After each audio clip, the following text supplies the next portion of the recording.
Hi friends, welcome to Healthy Cooking Channel. இந்த வீடியோல நம்ம இன்னைக்கு கேழ்வரகு மாவு பயன்படுத்தி சுவையான அடை எப்படி செய்யலாம்னு பார்க்கலாம். ஆரோக்கியமான காலை உணவு தேங்காய் சட்னி வச்சு பரிமாறணும் அப்படினா சூப்பரான காம்பினேஷன். வாங்க எப்படி செய்யலாம்னு பார்க்கலாம்.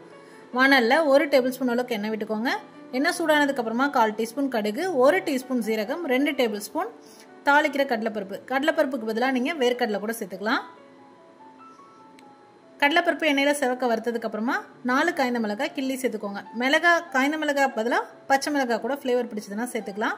அடுத்தது 2 மீடியம் சைஸ் பெரிய வெங்காயம் நறுக்கி சேர்த்துக்கோங்க. அடுத்ததா 1 கப் அளவுக்கு முருங்கைக்கீரை பொடியா நறுக்கி சேர்த்துக்கோங்க. 1 கப் அளவுக்கு கருவேப்பிலை ரெண்டையுமே பொடியா நறுக்கி சேர்த்துக்கோங்க. பாதி அளவு நல்லா வதங்கி வந்ததுன்னா போதும். அடுத்ததா 1 கப் அளவுக்கு ராகி மாவு கூடவே 1 டீஸ்பூன் தூளுப்பு. ஸ்டவ் ஆஃப் பண்ணிட்டு நல்லா அதில் அந்த தாளிப்பு கூட கலந்து விட்டுருங்க. இந்த மாவு தாளிப்பெல்லாம் நல்லா ஆறி வந்ததுக்கு அப்புறமா கொஞ்சம் கொஞ்சமா தண்ணி தெளிச்சு சப்பாத்தி மாவு பதத்துக்கு நல்லா பிசைஞ்சு எடுத்துக்கோங்க. பாருங்க, இதுதான் மாவோட பதம்.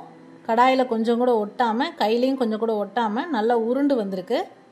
நம்ம இதை ஊற வைக்கணும்னா அவசியம் இல்லை. உடனே நம்ம அடை தட்டி போட ஆரம்பிச்சிடலாம். இந்த மாதிரி கவர்லையோ இல்லை வாழை இலை இருந்ததுன்னா அதில், இல்லைனா பட்டர் பேப்பர் இருந்ததுன்னா அதில் கூட நீங்கள் தட்டிக்கலாம். லைட்டாக எண்ணெய் விட்டுட்டு கொஞ்சமாக மாவு எடுத்து அப்படியே நம்ம கையிலே தட்ட ஆரம்பிச்சிடலாம்.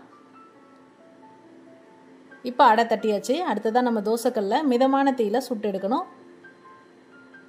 யூஸ்வலாக நம்ம தோசை சீக்கிரம் சுட்டுறலாம். அடை தோசை பார்த்தீங்கன்னா ஒரு 6லேருந்து 7 நிமிஷம் மிதமான தீயில வெந்து வரணும். கொஞ்சம் எண்ணெய் தாராளமாக விட்டு வேக வைக்கணும்.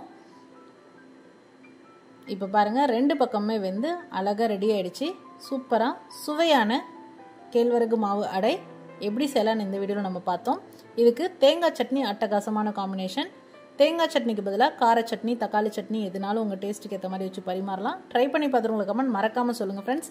இது போன்ற ஹெல்தி ரெசிபிஸ்க்கு மறக்காமல் ஹெல்தி குக்கிங் சேனலை சப்ஸ்கிரைப் பண்ணுங்கள். இந்த வீடியோ உங்களுக்கு பிடிச்சிருந்தா லைக் பண்ணுங்கள், ஷேர் பண்ணுங்கள், கமெண்ட் பண்ணுங்கள். தேங்க்ஸ் ஃபார் வாட்சிங்.